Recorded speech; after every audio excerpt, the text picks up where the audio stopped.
Good evening. We will call to order the City of West Bend Planning Commission for June 2nd. All the commissioners are present except for Alderman Hoogister, who is absent and excused. Please rise for the Pledge of Allegiance. I pledge allegiance to the flag of the United States of America and to the republic for which it stands, one nation, under God, indivisible, with liberty and justice for all. Thank you. We'll start with item number 3, approval of the minutes for the Planning Commission regular meeting April 8th at 6 p.m. Make a motion to approve. Is there a second? Second.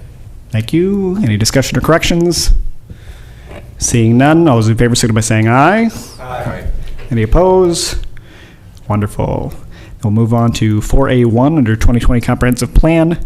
Discussion and public hearing at 6 p.m. for a change in the recommended land use from 2-family residential to commercial in the 2020 Comprehensive Plan for the City of West Bend for approximately 0.16 acres of land located at 204 South 7th Avenue by Kettle Moraine Bible Church.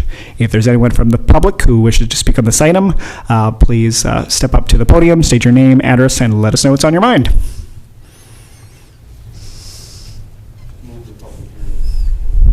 Thank you. Is there a second? Second.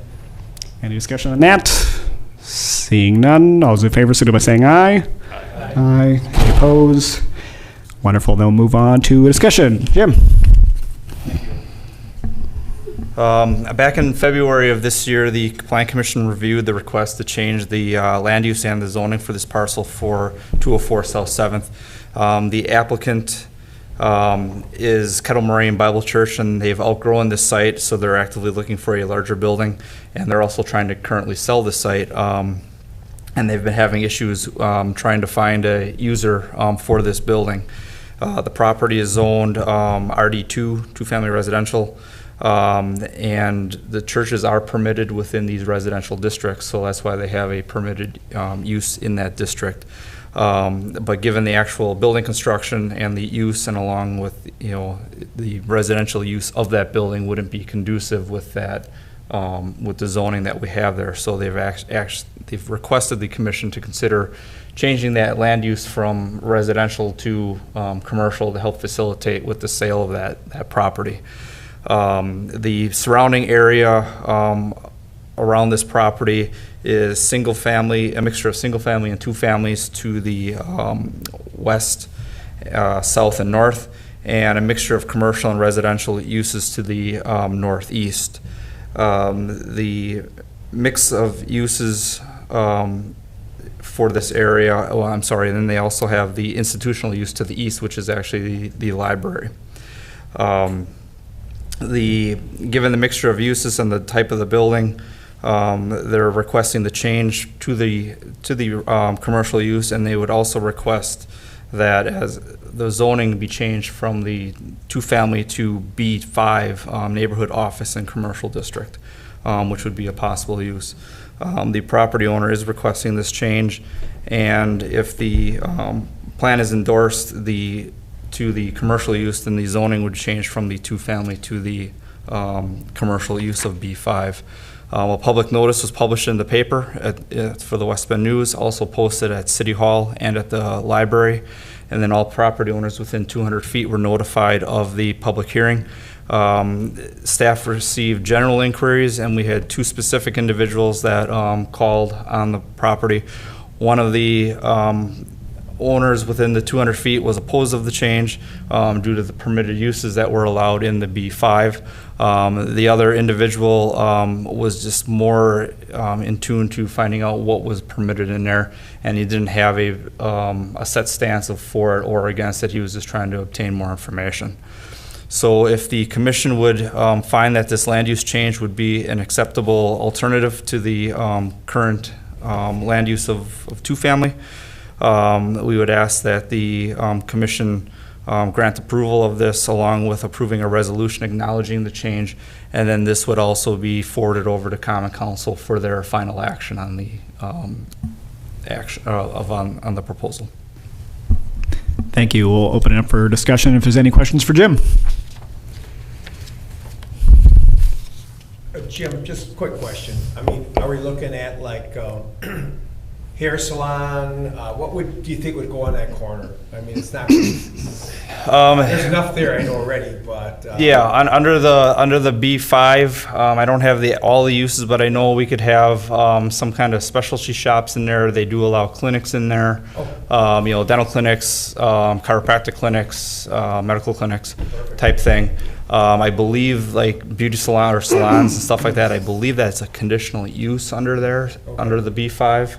So, we do have some provisions for some of the other more intensive uses to go through a conditional use process that we do have the ability to review the impacts of that business on the neighborhood and on the property itself. And parking would not be an issue? Parking could be an issue depending on, what it is. B5 does have parking requirements.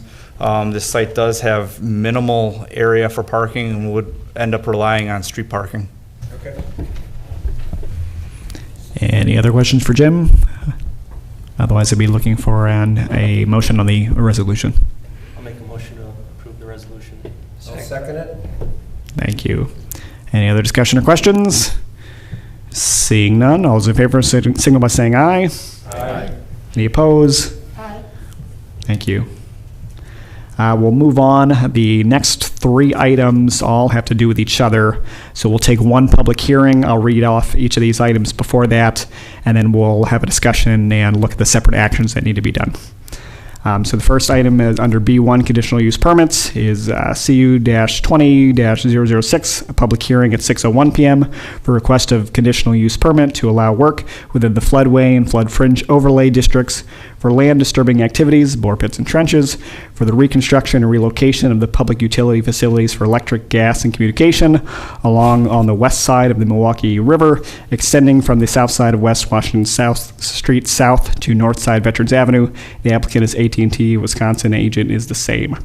Next item is CU 20-007, a public hearing at 6:02 p.m. for a request for a conditional use permit to allow work within the floodway and flood fringe overlay districts for land disturbing activities, bore pits and trenches, for the reconstruction and relocation of the public utility facilities for electric, gas, and communication along on the west side of the Milwaukee River, extending from the south side of West Washington Street south to north side Veterans Avenue. Applicant there is We Energies. Agent is the same. And then finally, CU 20-20-008, a public hearing at 6:03 p.m. for a request for a conditional use permit to allow work within the floodway and flood fringe overlay districts for land disturbing activities, bore pits and trenches, for the reconstruction and relocation of the public utility facility for electric, gas, and communication along on the west side of the Milwaukee River, extending from the south side of West Washington Street south to north side Veterans Avenue. So for all of those, we'll open up the public hearing. If anyone from the public who wishes to speak on this item again, please just come to the podium, state your name, address, and let us know what's on your mind. Move the public hearing be closed. Thank you. Is there a second? Second. If there's no discussion on that, then all those in favor signal by saying aye. Aye. Any opposed? Wonderful. And Jim, take it away. All right, thank you. This is for all three of those utilities, for We Energies, AT&T, and Spectrum Communications. The City of West Bend is preparing to do the reconstruction of the west side of the Riverwalk starting in the summer of 2020. As a part of the preparation, the public utilities for We Energies, Spectrum, and AT&T will need to be relocated to avoid conflicts with the reconstruction of the Riverwalk. Since the timing of the utility relocation needs to be completed prior to the construction of the Riverwalk, three utility companies have submitted separate conditional uses to perform their work within the floodway and the flood fringe overlay district. Section 17.532B and 17.55 of the municipal code requires that conditional use permits be issued to perform any work within the floodway and the flood fringe overlay districts. The three utilities are kind of working hand in hand with this. We Energies will be doing the majority of the work. They'll be installing a new concrete encased duct packages, which includes 4-inch PVC pipes. This duct package is going to be utilized by all three utilities. We Energies will also be installing a 12-foot by 32-foot transformer vault That's going to be located behind the Hussars building at 139 to 145 North Main Street. I've also broke down in each of the other utilities for Spectrum and AT&T, both of them, what areas that they don't utilize the stuff from We Energies. They will be doing directional boring and trenches to install their utilities to various buildings or to finish their communication lines along that stretch of the Riverwalk. The erosion control measures were identified on the respective plans from each company. All companies will be required to maintain their erosion measures for their portion of the work. And the final restoration of the disturbed areas will be in conjunction with the completion of the city's portion of the Riverwalk. Staff would recommend approval of these 3 conditional uses with the 2 listed conditions for each one of those utilities. Thank you. Are there any questions for Jim before we take each item? Then seeing none, I'll start off by asking for approval of the first conditional use permit for AT&T. Second. Thank you. Any discussion on that item? Seeing none, all those in favor signal by saying aye. Aye. Any opposed? Wonderful. Item number 2, which is for We Energies. Thank you. Been a motion second. Any discussion on that one? Seeing none, all those in favor signal by saying aye. Aye. Any opposed? Wonderful. And then finally, number 3 for Spectrum. Motion approved. Second. Thank you. Any discussion on that one? Seeing none, all those in favor signal by saying aye. Aye. Aye. Any opposed? Wonderful. And we'll move on to certified survey maps. First is item number 1, CSM 20-007. Combine 2 existing lots located at 1226 Fieldstone Court by Scott and Linda Wetzel. The applicant is Scott and Linda Wetzel, and the agent is Homeland Surveying, LLC. Jim. Thank you.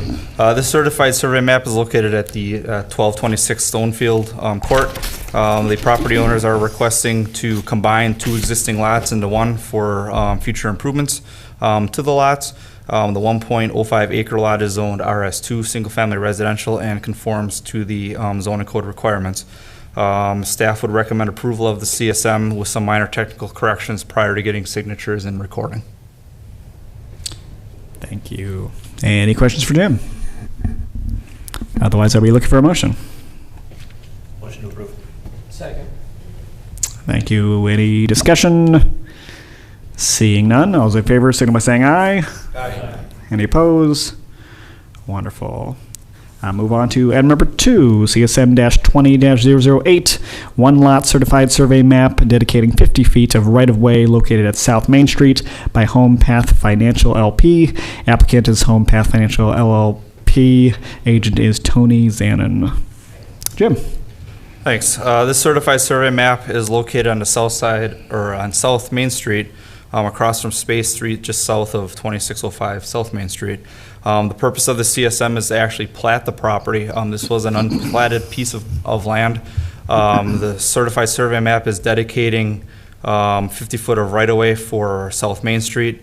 The property does conform to the RM2 multifamily residential zoning, and the road dedication is consistent with the city's official map. After review, staff did make some comments that we should, or they should revise the CSM to add an access restriction along Main Street to be consistent with the site plan approval for their driveway location, and then also to add a couple of minor other technical corrections on the CSM prior to getting signatures and recording. So staff would recommend approval with the condition that the CSM be revised to add the access restriction and then to address a couple of minor technical corrections. Sounds great. Any questions for Jim? Seeing none, I'd be looking for a motion. Motion approved. Second. Thank you. Been a motion second. Any other discussion or questions? Seeing none, all those in favor signal by saying aye. Aye. Aye. Any opposed?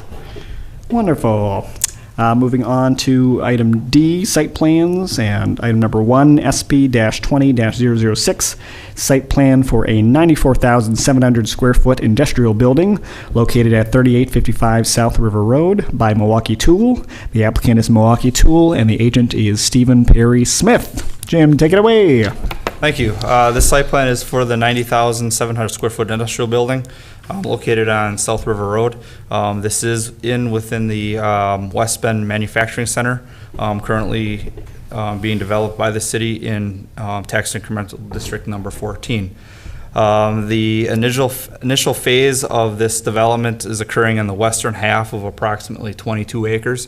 The first phase includes both a manufacturing and support office space within this building. Approximately 50 jobs are going to be created within the 3 years with the completion of the initial phase. The 22 acres is zoned M2 heavy industrial, and the tool manufacturing is a permitted use within this district. Access to this development will be from South River Road. The applicant is proposing 2 driveways, one on the north end of the site and one on the south end. Traffic has been separated for truck traffic on the north end and employee traffic and visitor traffic on the south side. The applicant is requesting an exception for driveway widths, and staff feels that the exception would be acceptable given the truck sizes that are being used on the site. Staff also did have a question regarding the south driveway with that kink in there. The developer is looking into that, and is so there may be a revision to the site plan for that driveway location, depending on the outcome of that clarification on that driveway. City sewer and water will be installed as part of the industrial park improvements, and laterals will be connected off of those new mains that are being installed in South River Road. A stormwater management plan is being completed in conjunction with the city's master plan for the industrial park, and prior to completion, the stormwater plan will be completed in conjunction with our overall master plan that we do have. The site grades have been designed to drain generally to the south to our future facilities that we're going to be installing there, and the site itself for the truck traffic area on the north side is actually 5 foot lower than the remaining grades as you go north. Site lighting has been provided throughout the site via 22-foot tall light poles on 3-foot bases. And the building itself will have wall pack lighting on the building also. Landscaping has been provided throughout the site. Majority of the landscaping is provided on the perimeter of the site outside of the areas where the building expansion is going to be, and foundation plantings are also being provided, and staff finds the landscape plan to be in accordance with our standards. The site plan also does identify a monument sign location. Exact details of the signs themselves haven't been submitted, but we can handle that at the time of their sign permits to verify that it meets code requirements. The building signage also was not identified on the architectural plans, so staff would recommend that prior to the installation we have a review and a approval of the wall signs prior to installation also. The building materials for the development include a light gray colored insulated concrete, precast concrete wall panel, and the company's signature red ACM panels will be used as an accent on the southwest corner of the building near the main entrance, and staff finds the architectural plans to be acceptable. Staff would recommend approval of the site plan with the listed conditions that we have in the memo. Sounds great. We'll open it up to any discussion, questions from the commission. Couple quick questions, Jim, if you don't mind. First of all, timeline. If everything gets approved, what do you think they would start moving dirt, whatever there? I don't have the exact timeline. Do we have any defined timeline with that, Mark? Would it be like end of summer, you think, or? At the earliest, August of this year. Okay. Sorry, I don't have a microphone. It's functioning. August of this year, but probably no later than spring of 2021. Okay.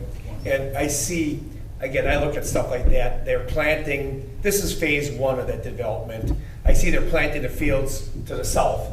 So there is nothing right now going on with phase two and phase three, right, with the property? If they're planting the fields, are they, The phase one of the park, right? it will not be planted. Okay. The phase one of the park is greater than just this 22 acres. Oh, it is, okay. Thing, but a significant portion of the lands will remain in vegetation. For this year, right, for this the season? Depending on when we initiate the second phase. Okay. Did you have any other questions, Commissioner? Nope. Okay. Any? Yes, Commissioner Dolnick. Just a matter of housekeeping. I wouldn't vote against this because of that kink, but I would really suggest they get rid of that kink because I can see their employees maneuvering that in the winter. But just as a matter of housekeeping, some of the drawings have it in there and some don't. And Yeah, we talked to the developer on that, and there are some plan inconsistencies as part of the approval.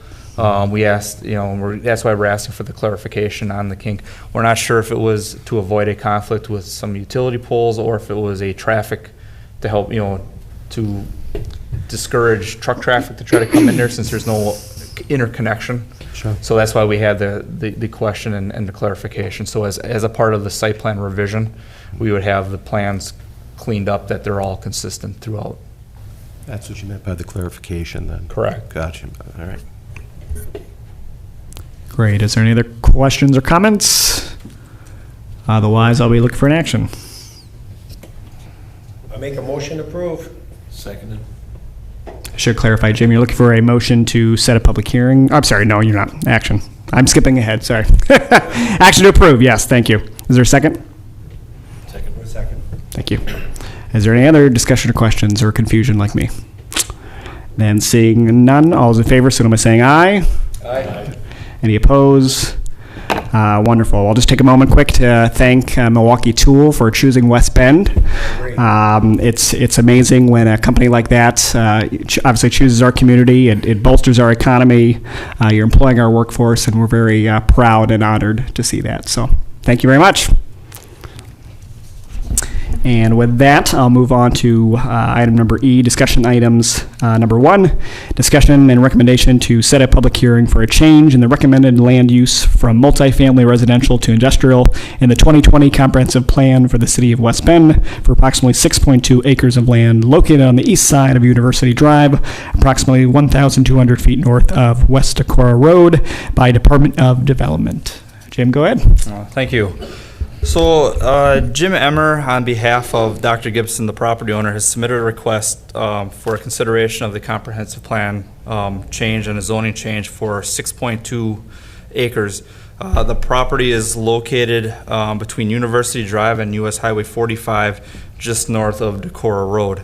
The land was brought into the city back in 2011 as part of the boundary agreement between the city and the town of West Bend. And the property has been temporarily zoned and has not been permanently zoned yet for an use. The developer has proposed or has submitted a preliminary concept plan depicting an anticipated use for the property, which would consist of a series of cold storage buildings there. The current recommended land use is multifamily. Along with lands to the southwest and to the south of the subject property. The land use designation in the comprehensive plan would need to be changed from the multifamily use to an industrial use in order for the zoning to occur to be a light industrial use for that cold storage proposal. The property does have some limitations with access and utilities. Sanitary sewer needs to be extended from the east under Highway 45 to serve this parcel along with the other parcels to the south and the west. And the property itself also has access issues where access would need to be provided from University Drive in order, or via easement through from the south. The sanitary sewer does provide some challenges. In order for the extension to be economically feasible, the Gibson property and the adjacent lands to the south would need to, possibly share the cost. Revising the land use for the solely for the Gibson property may impact the development potential for the other properties to the south and to the southwest. And it has been represented to staff by the owner's agents, saying that they've had discussions with the property owners to the south, and they're not interested in doing any kind of development at this time. So there are, again, some restrictions that they have with that, but the overall for development would include, or to make things feasible, would, as a whole, for both the stuff to the south and for this property, would make it feasible for development for those utility extensions, with everyone working together on that. The surrounding uses in this area are single-family residential to the west on west of University Drive, multifamily directly to the west and south of the parcel, and industrial to the southwest. The property owner, again, is requesting the change from the multifamily to the industrial use. If the commission would find this land use to be a possible alternative, staff would recommend that we set a public hearing for July 7th of this year to hear any comments and concerns pertaining to the land use changes for the area. Are there any questions for Jim? Yes, Commissioner Dolnick. I've got several, if the commission will bear with me. I've been really wrestling with this one. Do you know, did the petitioner, the current owner, know that this was going to be coming into the city with this zoning? We had, the land use plans have been set up that way. I believe they were aware of it. That's why they started looking at it and were requesting the change. Because they, again, they feel that, that the highest and best use for the property, in their opinion, was going to the industrial use for the cold storage, because of the cost prohibitive, being so expensive to extend those utilities under Highway 45 to serve that property. Again, our department looked at it as a whole, that, a coordinated, effort, you could overcome those costs between the acreage of this property and the other property to the south. But again, they're trying to move forward now, and the other owner doesn't, care to develop at this time. But, there could be possibilities that, as a whole, they could make that work. It's been represented that changing this zoning would adversely affect the property owner to the south. Now, I could understand if that was single family, but it's multifamily zoning. And so is that customary that there would be a detriment in the value of that property? Yeah, well, this whole area is, the land use is multifamily. That the other property to the south is not zoned either. That was part of the boundary agreement, so it's temporarily zoned. There is a single-family home on that property today. Well, land use then. The Jim? land use plan was going to be. Jim, if I could, Jim. Go ahead. The detriment isn't necessarily an impact from the type of development. Institution or a storage shed doesn't necessarily have any impact on a multifamily. You are correct. The detriment may be in that, since the northern parcel, the Gibson parcel, wouldn't need sanitary sewer service to develop, the option of extending that sanitary sewer service to serve the rest of the southern parcel, or the remaining southern parcel, wouldn't be cost effective and may preclude the ability to develop that as multifamily. Oh, I see. It sounds like we're not going to make any, one person's not going to be happy on this. That's why it's a judgment call, and that's why we asked you to consider this first before scheduling anything. Did you have any other questions, Commissioner? Okay. Is there any? Yes, Max. Jim, we talked about this last year. I think it was last year that I was on site for the access. And I don't remember, for the water main, what's the status there? Is the water main on the same side as the sanitary sewer to the southeast? Or does it cross that property at some point? That water main, I believe, runs along that south property line. Okay. That does run cross-country through there. So water main does, and water does exist for the property already. Did you have anything else, Max? Max.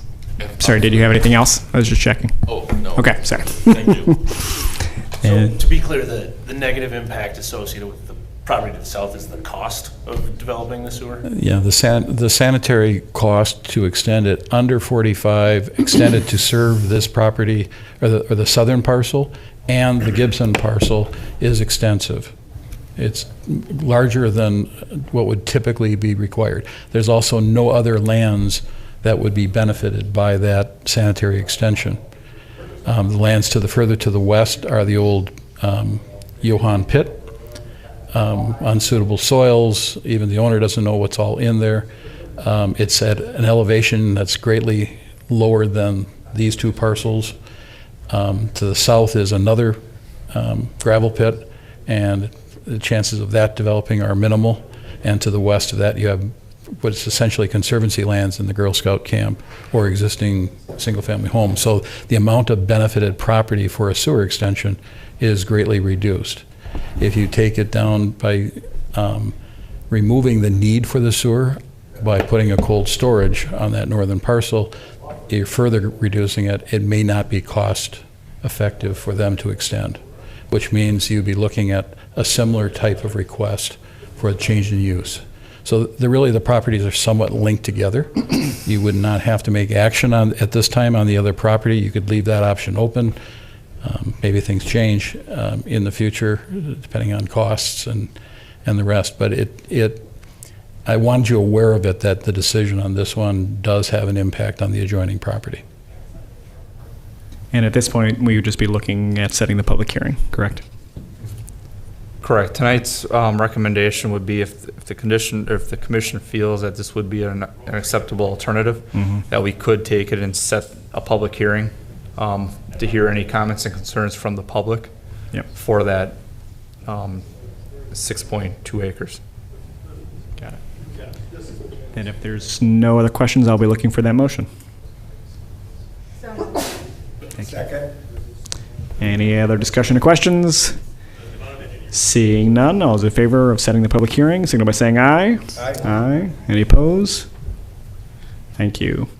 And then lastly, number 2, discussion and recommendation to set a public hearing for a change in the recommended land use from commercial and single-family residential to institutional in the 2020 comprehensive plan for the city of West Bend for approximately 3.2 acres of land located at 1414 East Paradise Drive by the Department of Development. Jim.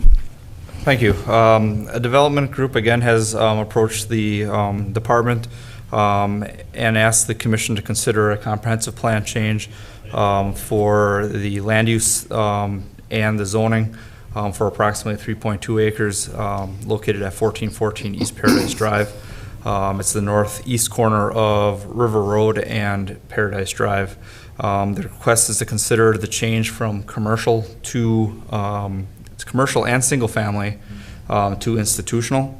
The proposal would consist of a senior living development on this property.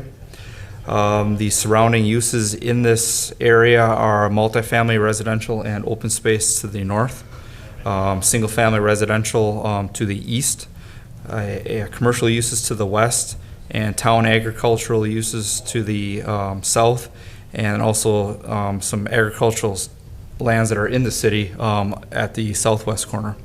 The proposed land uses for this would change. For this area also include commercial on the south side of Paradise Drive, and on the southwest corner would be single family.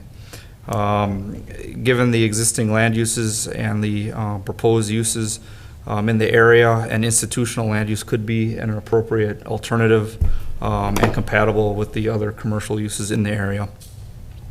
If the comprehensive plan would be endorsed, zoning amendment would also have to be changing the zoning, the current zoning from B5 neighborhood office and service district and the RS3 single-family residential to the I1 institutional use. So if the commission would feel that this is an acceptable alternative, we would also recommend that the commission set a public hearing for July 7th of 2020 to hear any comments or concerns pertaining to the land use change. Thank you. Any questions for Jim? Seeing none, then I'll need a motion to set the public hearing. Is there a second? Thank you. Any further discussion? Seeing none, all those in favor signal by saying aye. Aye. Any opposed? Wonderful. And being that all the business has concluded, I will adjourn by the call of the chair. Thank you. Have a good night.